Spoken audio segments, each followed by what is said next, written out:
Go ahead and take a seat, and good morning, and welcome to the Well. If we haven't met before, my name's Chris. I'm one of the pastors here, and I'm so glad you decided to join us, and welcome to all those who are watching online. I'm sure you heard that Punxsutawney Phil saw his shadow, which means there's 6 more weeks of winter.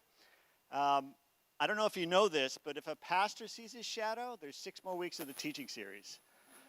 So thankfully, Scott did not see his shadow this week, so we're going to stay on schedule. We don't have to do that. But welcome. If this is your first time here, welcome. We're so glad you're here. When you came in, you received a little program with a few different things I'd like to point out to you. One of them is your message notes, so you're going to use this to follow along with the teaching part of our service today. Also, inside of your program are our connection cards. Go ahead and pull those out. We also have a digital version that you can scan the QR code on the back of your notes and fill that out. But we ask everyone to fill out a connection card every time they come in. Here's why. Because every week these cards are different. Every week these cards have spiritual next steps that we're going to challenge you to take based on the message of the day. And then there's also some time-sensitive events, and there's a place that you can tell us how we can pray for you, and we love to pray for you guys. So if you've been here before, we're going to ask that you fill out at least your name and your email address, and then check the box regular tender, or maybe you're one of our partners, which is one of our members here. But if you're new here, we're going to ask you to fill out as much information as you feel comfortable sharing with us. We're not going to do anything weird. We're not going to sell your information or anything. We just want to get to know you a little bit better. And then you can check the box first time, or maybe this is your second time. You're going to see a series of next steps, which we're going to talk about throughout the service. So you're going to want to hold on to these cards, and then at the end of the service, on your way out, you can drop them in the basket. Now, if you've been here for a little while, you know, last November, we kicked off our special offering called Be the Why, and it was about being the why right here in our church, but providing a benevolence fund for those who are in need right here in our church, Be the Why in our city, so we can continue to partner not only with the city of Nashua, but we have a new partnership with the Rescue Mission, who's starting a brand new facility for women only, which doesn't exist here in Nashua yet, so we are helping to support them, Be the Why in our state, through church planting efforts, and Be the Why in our world, and we're starting a partnership all the way over in India. And we had this God-sized goal of $20,500. It ended the end of January, and I'm so happy to announce that we have actually exceeded our goal. You guys are awesome. We came in at $20,900, and that just means not only that we're going to do everything that we've committed to do, but we're actually going to be able to do even more thanks to your generous giving. So I just want to thank you guys. Now, one other thing in your program is this little Discover, Connect, Belong. And actually, this week and next week, we're starting our Alpha groups. Now, Alpha is a place for just regular people to connect, to have discussions about faith, life, meaning, and purpose. It's the perfect place for anyone who has any questions about the Christian faith or are just unsure about what they believe. Our Alpha groups are for you. Now, if you flip it over to the back, you're going to see we have 5 groups that you can sign up for, different days and locations. We've actually added an online group, which starts on this Wednesday at 7:30 p.m. And if you look at your connection card, under My Next Step is Sign Me Up for an Alpha group. You can sign up based on the group number on your catalog, and then that last one is if you want to sign up for our online group, it's Wednesday at 7:30. You can sign up right here today. There's actually a group that meets right after this service today, starting today. So you are more than welcome to join us, even if you haven't signed up yet. Don't worry, come and talk to Pastor Scott or myself, and we'll get you signed up. But these are a great way to explore those big questions of faith, especially to invite the people that you know in your life, your friends, your neighbors, your coworkers, maybe some family members who are out there looking for meaning, but they just don't know where to find it. This Alpha group is perfect. We have a little video to explain a little bit more, so take a look. We share things every day, things that are meaningful to us, that entertain, inspire, or challenge us.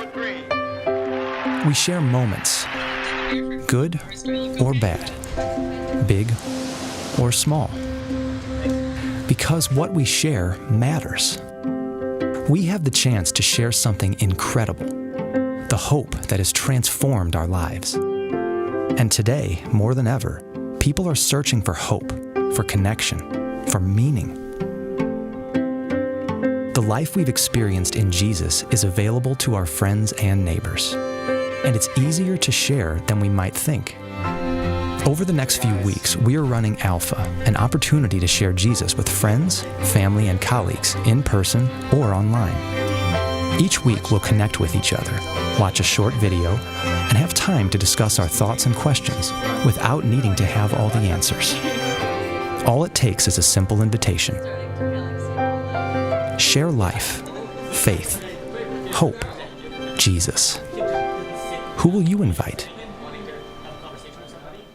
And that's my question to you guys. Not only is my challenge for you to sign up for one of these groups if you haven't already, but if you have signed up, who is someone that you can invite to be a part of your group? We'll make room for them, don't worry. So go ahead, sign up, or take that invite and invite someone else. But today, we are continuing our Got Questions teaching series, which is a great companion to the Alpha groups as well.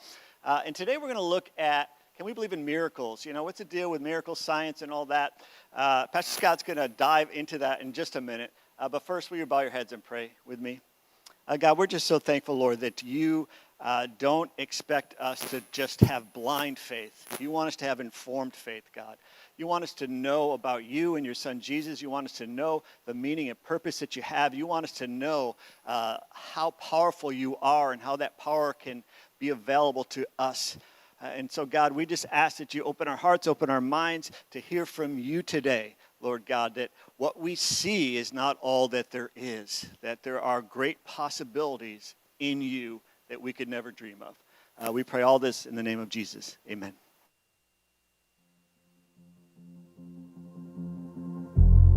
Every day we ask so many questions. What should I wear?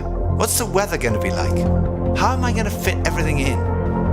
But then there are those bigger questions, like why am I here? Where am I heading? Is there more to life than this?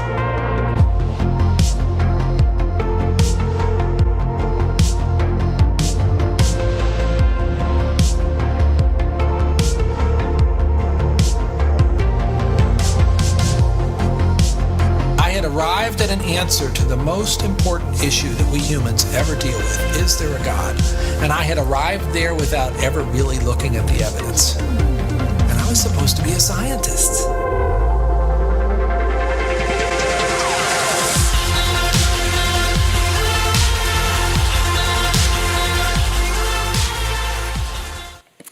Well, hey, I had a friend the other day who got into a pretty major accident. You might have actually heard about this on the news, but off exit 4 here in Nashua, she was just getting off the off-ramp, and was about to turn left to go over the highway. She was northbound on exit 4, and she was collided by a school bus going 35 miles an hour right through the red light. Big scene, actually. There's a helicopter that came in because traffic got backed up for quite a while, and it was a pretty big accident, but miraculously, nobody was killed. In fact, my friend got away with just what could have, what really was minor injuries compared to what it could have been, because it should have been a lot worse. So here's how she describes it. She was at the stop sign, or at the stop light, about to turn left, and she was parallel with another guy, and the light turned green. And usually when it turns green, you hit the gas and you go, right? And she said there was something in her spirit that said, you know what, maybe I should pause for a second. And after about 3 seconds, and apparently the other guy did the same thing. We have no idea why. But about 3 seconds later, a car went zooming right through the red light. And they were like, wow, I can't believe we just narrowly missed that. Thank God, right? And so they paused a little bit more. And then after a few seconds, they start turning left, only to have this bus hit them head on. So my friend's car was destroyed out in the front, bumpers everywhere. The other car was destroyed. Both of them, again, managed to escape crazy injuries. The collarbone of my friend was broken, but besides that, she managed to get out okay. Now, the wild thing is, if she had not waited, either one of those cars would have hit her driver's side head on, and we probably wouldn't have her around today. Some of you know her. And so it's easy for us to look at that and just say, wow, that was miraculous. But is it? That's what we're going to wrestle with today, about the miraculous, because we're conditioned in our culture today to disbelieve the miraculous, to disbelieve the supernatural, to be skeptical about it at best. C.S. Lewis described a relationship he had with an atheist friend of him, and he said his atheist friend talked to him at one point and put it the way a lot of our friends in our broader culture say it. He goes, "Miracles," my friend said, "oh come. Science has knocked the bottom out of all of that. We know that nature is governed by fixed laws," right? Like, no matter how much you want to fight against gravity, you can try jumping off a 6-story building and flying, but it's not going to work because gravity works every single time. And so we look at the natural laws of the universe and we think, well, supernatural things are impossible. That's just not going to happen. And so what a lot of people think when they buy into a materialistic view of the world only without God, as if he didn't exist, when they look at people of faith, Christians, really, or any other faith, they think, man, it's a crutch. People buy into religion because they just need something to feel a little bit better about themselves. Religion is a crutch. I don't know if you've seen those signs out there that have like multiple sayings on it since COVID, but one of them is like, science is real. You seen that one out there? And there's a statement of belief in that one, that science tells us what's real. That's where the facts and the rationality is. That's where real knowledge is. Belief and faith, man, that's subjective. That's opinion. No one can prove that. Professor Richard Dawkins, a popular voice for the atheist crowd, he puts it this way. He says, "Faith is the great cop-out, the great excuse to evade the need to think and evaluate evidence for ourselves." And when we think about the debate sometimes between atheism and Christianity, this is typically how it gets formatted. We're like, well, on one hand here, we've got Harvard professor, so-and-so, who's got 4 different academic degrees and a doctorate in 5 different countries. He's brilliant and he speaks all the time. And on the other side here, we got kooky Aunt Mabel, who's from backwoods Tennessee and doesn't know how to tie her shoes, Like, that's typically how these conversations tend to get pitted, right? That we've got some intelligent people, and then we got the religious people, right? Sam Harris, another voice in the atheist crew, he says, "Atheism is not a philosophy nor even a view of the world. It's simply an admission of the obvious." And so we have to ask the question, is that true? So here's where we're going to go today. We're going to wrestle with faith. We're going to wrestle with science. We're going to see, are they completely diametrically opposed, or actually is there more interaction than we might think that there is? So in this series, Got Questions, which we believe is the Skeptic's Guide to Faith, we're going to ask those questions, and what we're going to find as we journey with Jesus, every single one of these weeks, we're going to go into the Bible, and we're actually going to realize that back in the first century, they weren't just gullible, naive, superstitious people. They were human beings like us, and they had some interactions with Jesus in a way that changed everything about their worldview. And so we're going to follow them today as Jesus journeys with some more skeptical people. And if you have your notes, here's the first thing that I want to encourage you to write down. Everyone operates based on a faith commitment. No matter how rational we might think our worldview is, we've all got faith assumptions about life. So in Mark 9, here's how the story begins. It says, when Jesus came to the other disciples, he was hanging out with just a few of his disciples, and so they returned back to the crowd, and when they got back to the crowd, they came into this scene. It's a bit of a chaotic scene. Watch this. They saw a large crowd around them, and the teachers of the law arguing with them. There was a debate going on. People couldn't figure out what was happening, and here's why. As soon as all the people saw Jesus, though, they were overwhelmed with wonder and ran to greet him. Jesus said, "Hey, what you arguing about?" And a man in the crowd answered, "Teacher, I brought you my son who's possessed by a spirit that has robbed him of speech. Whenever it seizes him, it throws him to the ground. He foams at the mouth, he gnashes his teeth, and becomes rigid. I asked your disciples to drive out the spirit, but they couldn't." It's quite a scene here. There's all sorts of different people that are rushing to the scene, trying to figure out what in the world is going on, and they've all got different lenses from which they're viewing what's happening in the scene. You've got the scribes here, the religious teachers of the law. These people they had spent their entire life in academia, trying to figure out to the letter of the law, like how to figure this out and then how to teach it. They were extremely educated, very rational. And so as they're entering into this moment here, they're entering into it with their intelligence, with their knowledge, really relying on that. And in some ways, well, like we see this, and I've even read some commentary that's like, well, yes, maybe this is describing some who are viewing this as a demonic possession. But that's supernatural talk. What was probably happening here was just a strong form of epilepsy. Right? That's probably what these religious, or maybe even intelligent people were saying. They're trying to rationalize through all this, and they're coming up with an explanation. Hey, maybe it's just epilepsy. Whereas other people are saying, no, it's demonic possession. And what's so interesting is that there's a debate going on here. A variety of people that are coming to the scene with a chaotic crisis moment, and they're all coming up with different explanations for how to view this. The disciples are arguing with these religious teachers here, these intelligent folks, and they're saying, look, we don't know what to do with all of this, but we know that this is probably some sort of a demonic possession, and we try to cast it out. Now, what's so interesting about this is that chapters earlier in the story of the Gospel of Mark, Jesus had actually sent his disciples, his closest followers, to not only preach the good news of Jesus, but also to have his authority to cast out demons. And so in their experience, they did.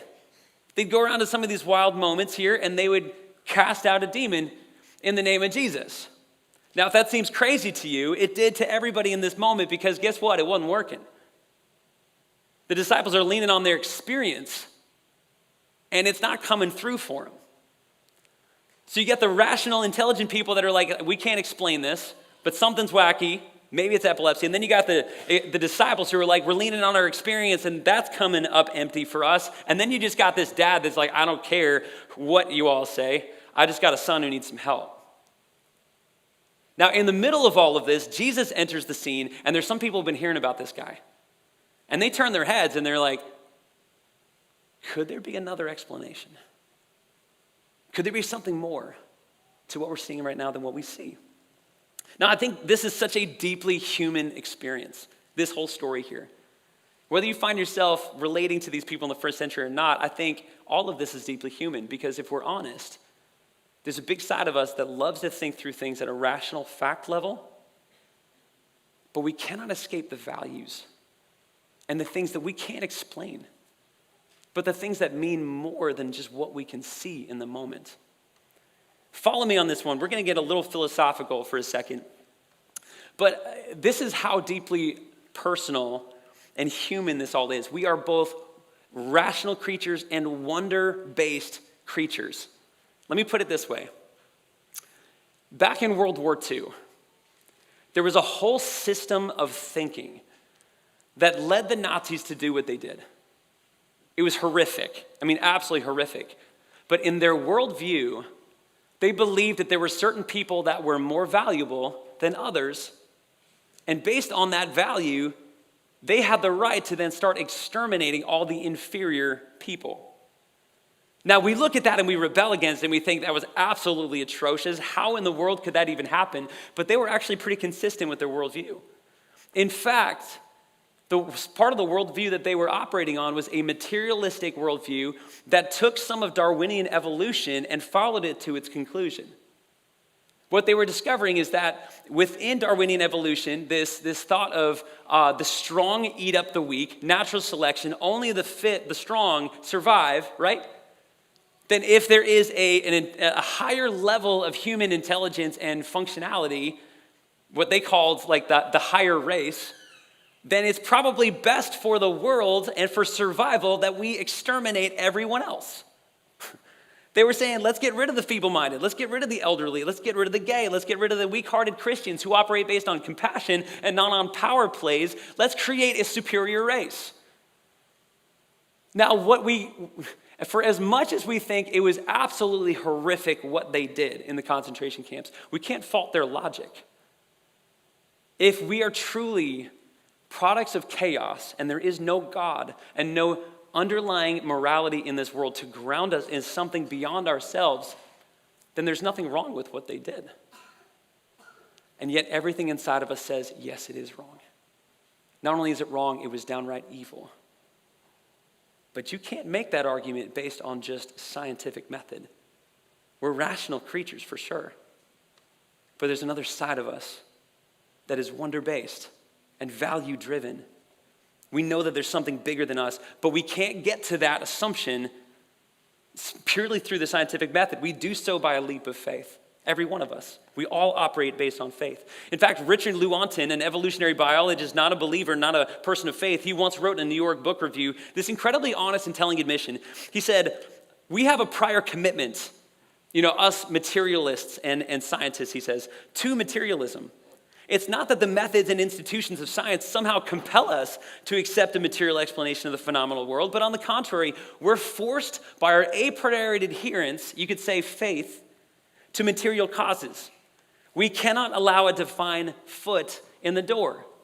In other words, we didn't come to this conclusion based on what we were studying. No. We already concluded before we got to the evidence that materialism is all there is in the world. And we just said, we're not going to accept God as an explanation for this world at all. It was a prior philosophical commitment that was based not on provable facts, but on unprovable faith. We all have faith assumptions. Nicholas Wolterstorff, another philosopher, he says the faith which the positivists displayed in natural science was not itself arrived at scientifically, which is so interesting. Now, based on our worldview as Christians, this is how we would say it. Hebrews 11:1 says this about faith. It says, now faith is confidence in what we hope for and assurance about what we do not see. Now, there are a lot of materialists out there that wouldn't accept this, but they're operating based on faith, on what they cannot see to help them understand, to help make sense of this world that we live in. Now, there's a couple of moments in the Bible that I think kind of prove the fact that we all come at things with a confirmation bias, a tendency. We honestly love to interpret things based on what we've already thought was true. So watch this. In John 12:28-29, apparently as Jesus was walking around with some of his disciples, there was a voice that came out of heaven and started talking in a loud way. And it says, I've glorified it and will glorify it again. This is like God the Father speaking. And in the moment, you'd think that gullible, superstitious first century people would just be like, oh, God just spoke. Watch how they reacted. Verse 29, the crowd that was there heard it said it had thundered. And others said an angel had spoken. They didn't know what to interpret this, but based on their prior bias, they interpreted it how they wanted to. Now, the really big question for us is, what's your bias? Before you even look at the evidence, do you know what your bias is? And what do you want to believe? Because if we're honest, none of us approach evidence objectively. We all approach it with our experiences, with our wounds, with our hurts. And when we think about faith, when we think about science, all of us come into it with a whole bunch of different bias. Do you understand that about yourself? Now, you might say, no, come on, Scott. Like science, it deals with provable facts, and that's how people build their worldview, and that's what's worth trusting, not faith. Like you're blowing this up a little bit too much. Well, follow me on this one for a second here. Again, this is a little bit philosophical, but I just want to talk about the origins of the world for a second. How everything came into being.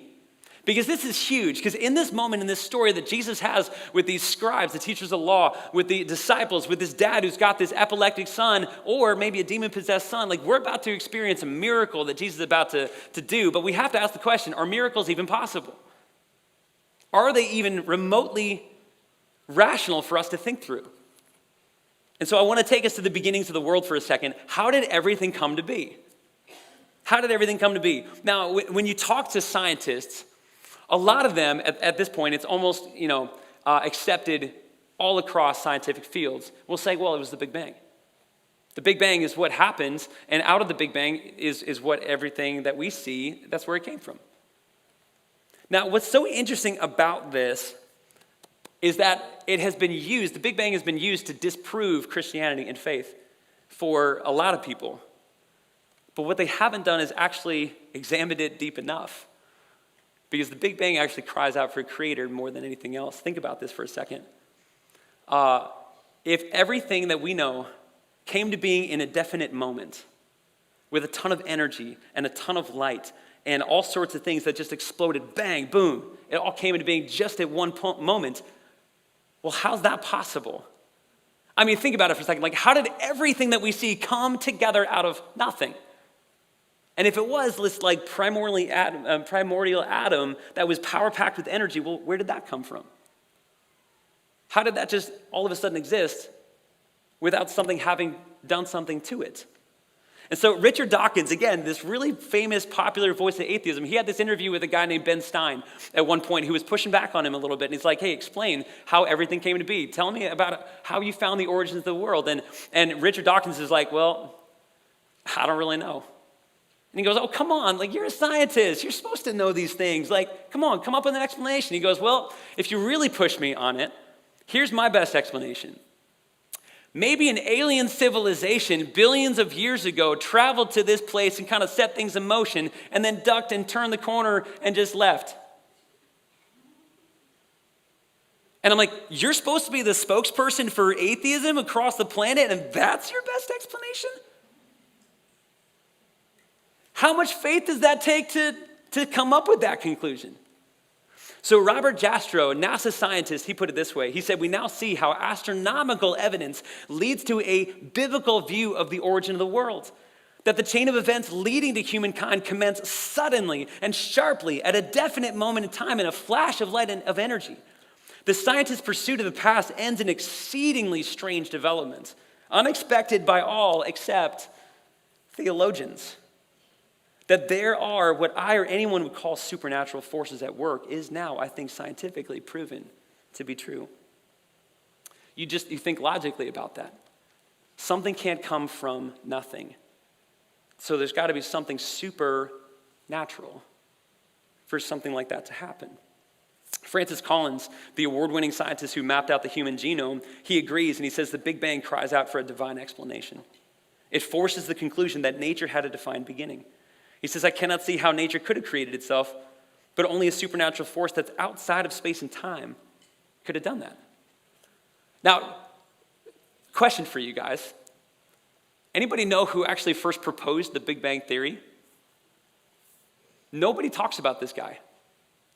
His name was Georges Lemaitre, and he was a Belgian physicist, astronomer, mathematician, brilliant guy, and get this, and a priest. He was a religious man. In fact, it was his faith that led him to explore the universe that we now see in its intricate design. And what he noticed as he was looking at all the stars was that everything seems to be moving in a momentum around one definite place, one moment where everything is spilling out in all sorts of different directions. And he says, my guess and the best explanation for this is it must have been a big bang in one moment. And you know what's crazy? The scientific community rejected this theory outright, right away, because, really for one reason. It reeked of religion. They thought the universe was eternal, had always existed, but in this moment, as they were watching, and Albert Einstein too, he was like, this is absolutely ludicrous. Why would we believe this? And then someone took him to Edwin Hubble's telescope. Go ahead and fact check all this. This is all true.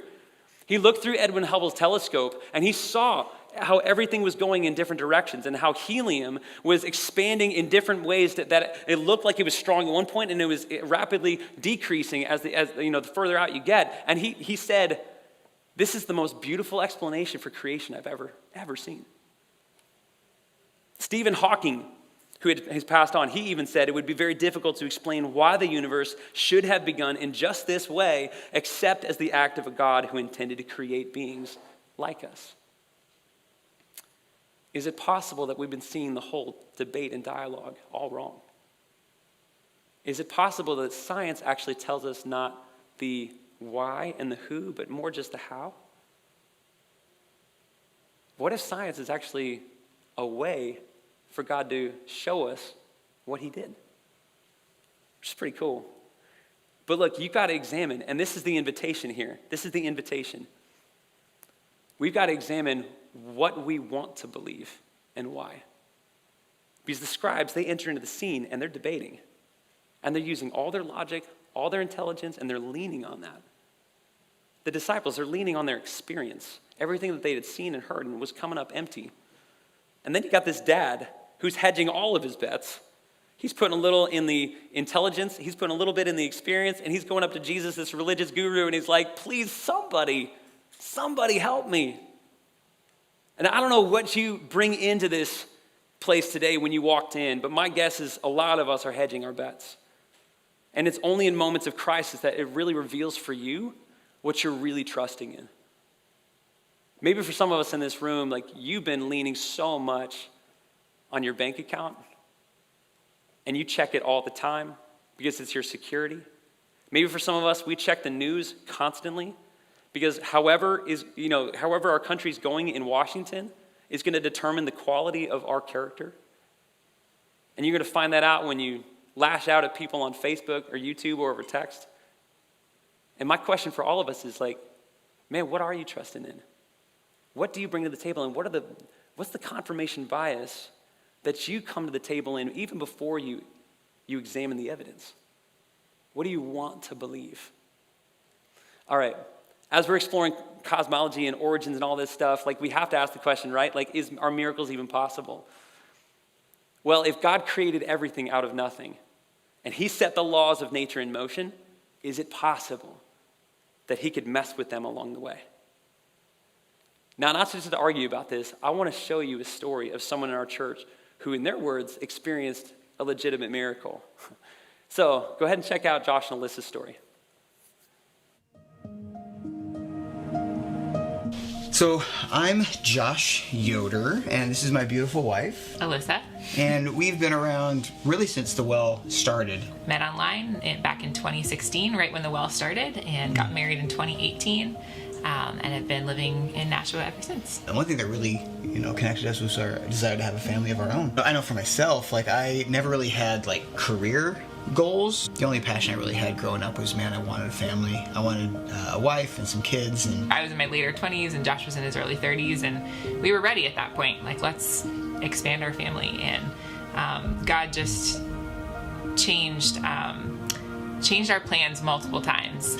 Month in, month out, we weren't able to get pregnant, and we thought, well, it takes some time sometimes.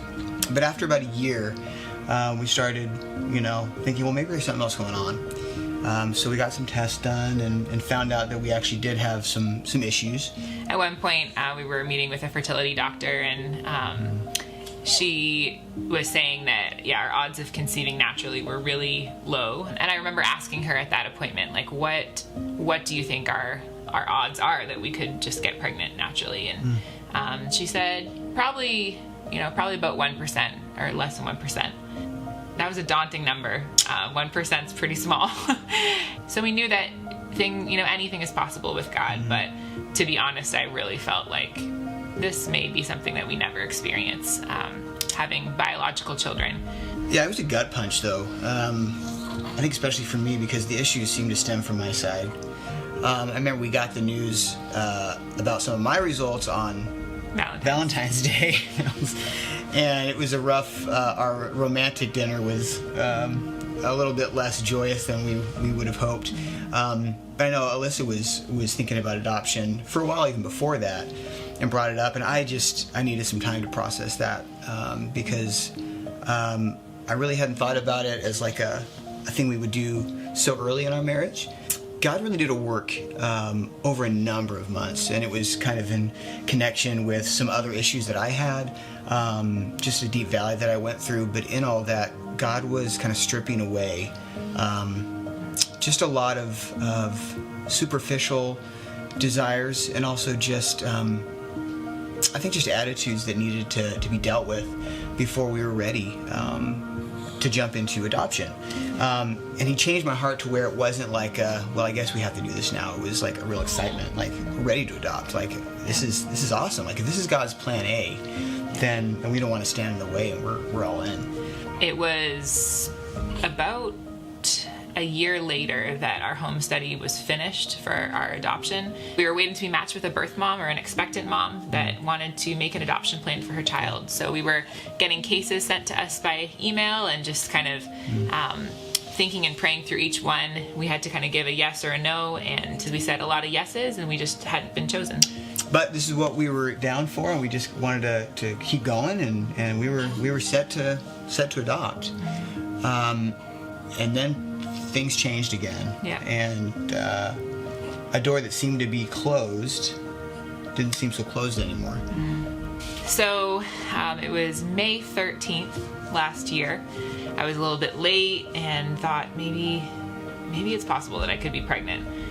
But many other months I had the same thought and never was. I really didn't expect anything, but I thought I should. So Josh was out. I didn't want to tell him that I was going to take a pregnancy test because I just didn't want him to get his hopes up. As soon as he left, I basically took a test right then. I waited a few minutes and looked at it and was shocked to see 2 lines.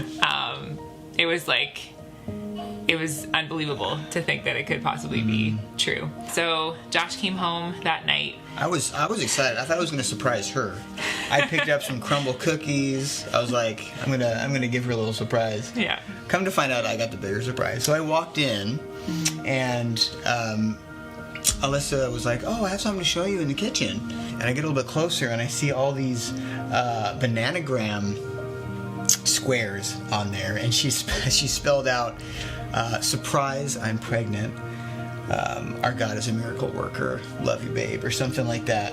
And yeah, sometimes your mind just kind of misfires, and you just kind of feel like you're in this like dream sequence, and it's just, it was surreal.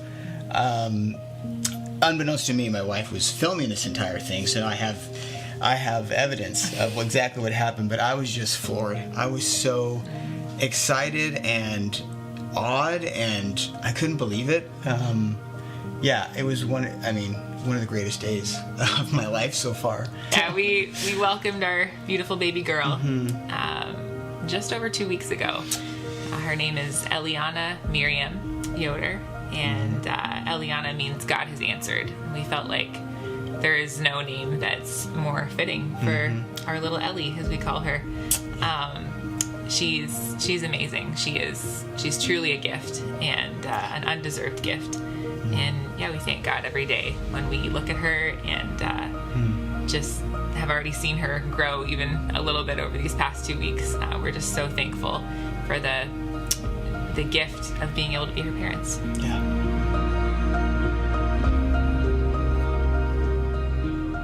I'm so sorry. Some of you are already crying. So, look, I had to edit that thing, so it was pretty difficult to get through it. But look, we have to ask the question, is it possible that we actually experience a lot more miracles than we think we do? Is it possible that a lot of life is filled with things that are not possible because of science, nature, and all the laws that are fixed and all that, and yet certain things happen? Doctors have looked at people who've had cancer diagnoses and infertility issues, and sometimes they'll witness something and they'll say, "We can't explain this." Now, here's what's so wild about this moment with Jesus encountering this group of people, right? This father comes up to Jesus and says, "I've got a son. I've been trying all these different places. It's been a long time. I couldn't figure it out, and so I just brought him to you." And so Jesus continues in verse 19, and he says, "You unbelieving generation." Jesus replied, "How long should I stay with you? How long should I put up with you?" I love that. Jesus is like this, this isn't lammy Jesus, right? Where you get that picture of sweet little lambs around his shoulder. He's always there to encourage you. He's like, "Will you stop having doubts? How long am I going to put up with you?" And then he says, "Bring the boy to me." And I love that statement, "Bring the boy to me," because it's an invitation for all of us. Come to Jesus, explore him, actually give him a shot, lean into Jesus, watch what might happen. And so they brought him to him, and the spirit saw Jesus and immediately threw the boy into a convulsion. He fell to the ground, rolled around, foaming at the mouth, and Jesus asked the boy's father, "How long has it been like this?" And I love the question, because what he's doing is he's not asking a just scientific question, "Hey, give me the facts of how long this has happened." What he's doing is he's digging into the man's pain. How long have you been wrestling with this? How long have you been having these pains? How long have you experienced these wounds? And how long has this been messing with you? And the reality is every single one of us, when we come to the issues of faith, when we come to the issues of science and facts and news and what to believe and what to trust and what not to, we bring our whole selves into that mess. All of us. All of our good moments, all our bad moments. All the things that were done that were good to us and the things that we've been wounded by. And Jesus asks, how long? Have you taken into account what your experience has led you to believe? And have you actually examined what you're putting your faith in? What's pretty wild about this, again, when it comes to faith and science, is that we are far less rational than we'd like to think, okay? G.K. Chesterton, he put it this way. He says, if it comes to human testimony, there's a choking cataract of human testimony in favor of the supernatural. If you reject it, you can only mean one of two things. That you reject the peasant story about the ghost, either because the man's a peasant, less than you, inferior, naive, superstitious, right? Or because the story is a ghost story. That's not possible. I can't believe that. That is, you deny the main principle of democracy, that everyone's testimony is valid. Or you affirm the main principle of materialism, the abstract impossibility of a miracle. He says you have a perfect right to do so, but in that case, you're a dogmatist. It's we Christians who accept all actual evidence. It's you rationalists who refuse the actual evidence, being constrained to do so by your creed. But I'm not constrained by any creed in the manner. I'm looking impartially into certain miracles of medieval and modern times, and I've come to the conclusion that they did occur.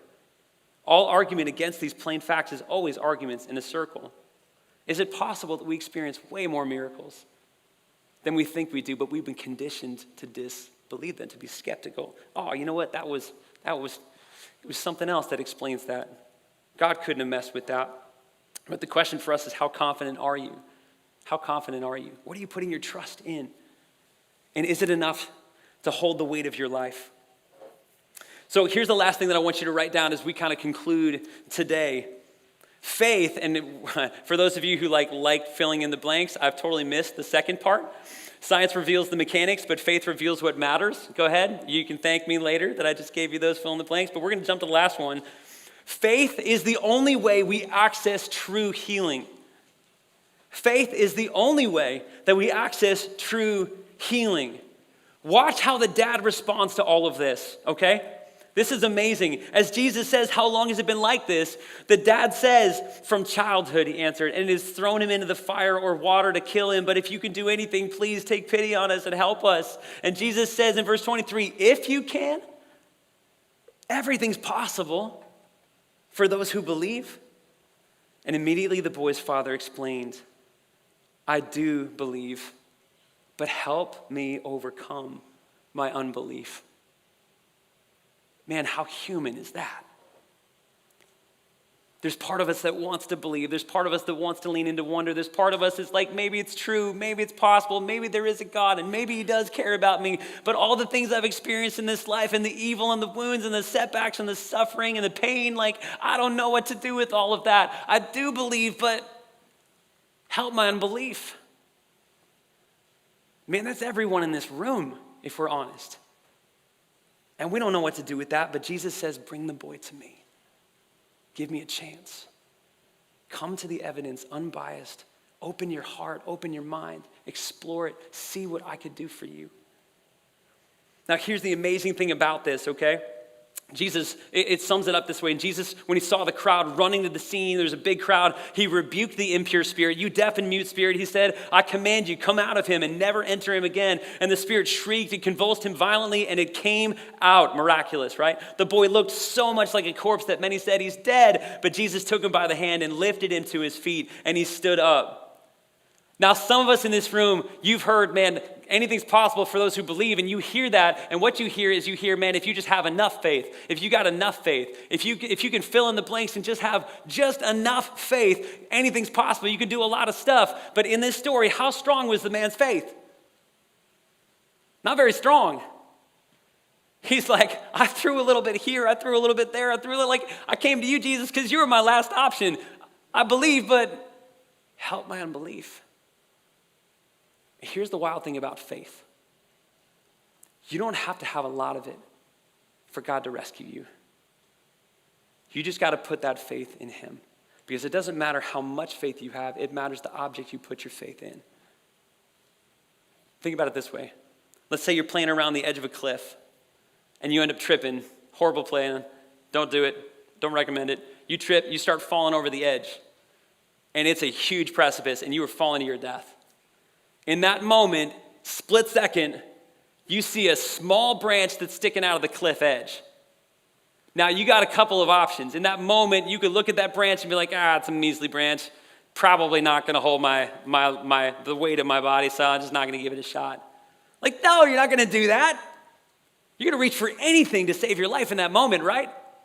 You can have 5% faith in that branch, but if you reach out and you grab it with both hands and it holds you, that 5% faith rescued you.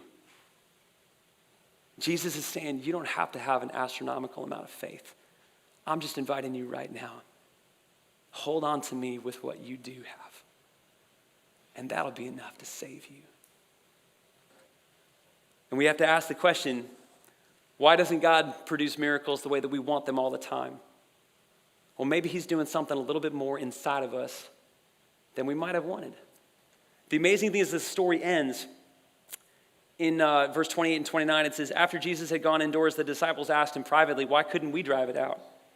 And he replied, this kind can only come out by prayer. What does he mean by that?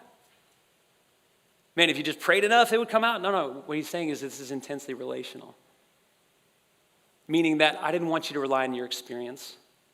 This wasn't about you. You were trusting in you when you're relying on your experience. This isn't about rationality and your knowledge and intelligence. I didn't want you to trust your knowledge. I wanted you to trust me. Because that's what prayer is. When you go to prayer, when you enter into the prayer room of God, like you lean in to the relationship and say, you know what, God, I'm going to trust you. I'm going to talk to you. I'm going to ask you to do for me what only you can do. And I just want to ask the question, is it possible that maybe some of the miracles that you've been waiting for in your life, God's holding out on because he's doing something even deeper inside of you? I asked Josh and Alyssa that question, and this is what they had to say about it. Go ahead and check out this last video for Josh and Alyssa. And like looking back on that, the pathway to getting there, I know for myself, it forced me to kind of wrestle with a number of things. Wrestle with my trust in God and like what I was really putting my joy in. It made me wrestle with the pedestal that I put, having our own biological kids on, and the importance I put on that. It led me to really seek after the Lord in prayer in a more desperate way. And really ask myself the question, like, if God never allows us to have biological kids, like, will I be okay with that? Like, will he be enough? Like, will I be able to say at the end of the day, like, his plans are good? And obviously, like, it's easy to be like, oh yeah, of course.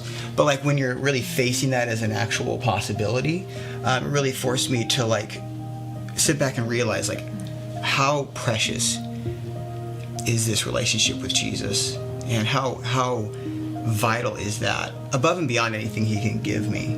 Like, is that where my hope is? And coming out of it, that is where the joy is, like that relationship with him. And I think getting some of those expectations stripped away and having this answer that seemed to be no, dealing with that, and coming through that and realizing it doesn't matter, like whether or not there's a miracle, whether or not there's a healing or a gift, like he's enough and Jesus is enough. And like the miracle that happened on the cross, like that's all we need. And then even after all that, we realize, sometimes when God seems to answer no, he's actually saying, wait on me. Just wait on me, and lean into trust. It's been one of the biggest growing seasons of our lives. It was something that we really had no control over. We tried to control it. Oh, man. We tried to make the timing happen the way we wanted it to. We are both planners by nature. Yeah, we just eventually had to come to terms with the fact that we just need to open up our hands and just let God do what he wants to do. We have no control over this. It can't be from us and from our power and from our planning or our intention. There is definitely a lot of beauty in the wait, especially when the wait is over and you are on the other side, and you can see more of God's goodness. Seeing the struggle as God's invitation to lean into relationship with him, Because like what we would all say, like, you know, Christianity or like our faith, it's a relationship with God. But then when it comes to things that we desire or our dreams, we really try to force him into like this rubric, or like a vending machine. Like, if I do this and this and this, then God's going to do this. Like, oh, if I go through these hoops, then God's going to do this for me. That's not how relationships work, and it's definitely not how the relationship with the King of Creation works.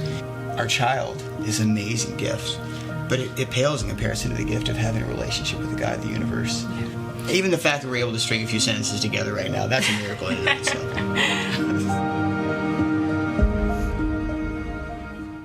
God's greatest invitation to us is to explore him, to lean into a relationship. And as I invite the band to come and close us out in one final song as we reflect on this, really the big question for us is, are we going to lean into what he did for us? There are a lot of questions. There's a lot of doubts. And if you want more information, if you want more ways to wrestle with faith and science, we only touched on it today. I'll send you tons of things to reflect on and wrestle with.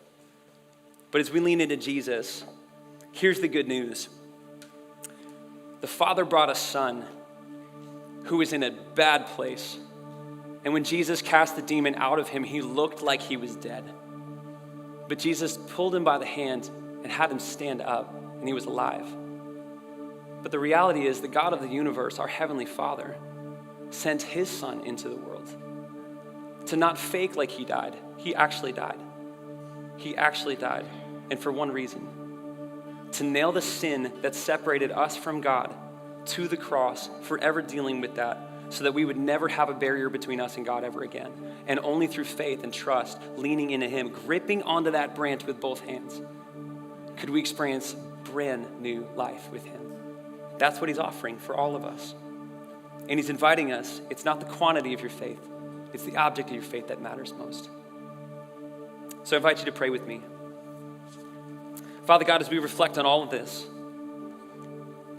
we want to accept the fact that you have rescued us. You have saved us. And there are a lot of things in life that don't make sense all the time. We struggle to know what to do with it, how to piece all the pieces together. But God, I pray that you'd help all of us in this room to put aside our prior bias, all our wounds, our pains, our sufferings, even our arguments, and come to you as you invite us. Bring the boy to me, right? Bring your hearts to me. Bring your life to me. Bring your thought life to me. Bring all of yourself. God, we do that right now. And maybe there's some in the room that have never developed a relationship with you before, and they've never actually said, Jesus, I want to journey with you. God, in the quiet of our heart, if there's some like that, they just want to say, God, I'm willing, I'm ready. Lord, I pray that you'd speak to them and invite them in. For all of us, God, I pray that we'd go today knowing that you meet us in the pains and the wounds. And you invite us to go deeper. You invite us to explore more because you love us and you gave everything for us. In Jesus' name we pray. Amen. We hope you enjoyed today's experience. Don't just hear the message today, put it in action. What spiritual next step do you need to take?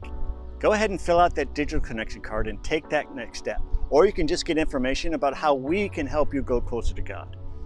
Right now we're going to worship through our giving, and you guys are so generous. Thank you. Your giving allows us to put into action God's transformative power by helping our friends and neighbors know Jesus, meeting real needs in our community, our city, and even all over the world. You can click the Give button right on our live stream page in the info section. You can give on our website at thewellnh.org/give, or by simply texting the $sign in the amount to 84321. You can give a one-time gift or a regular gift by automating your giving. And listen, let us know how we can serve you by texting us at 97,000. We would love to hear from you. So have a great week. We'll see you next Sunday, and don't plan to watch alone.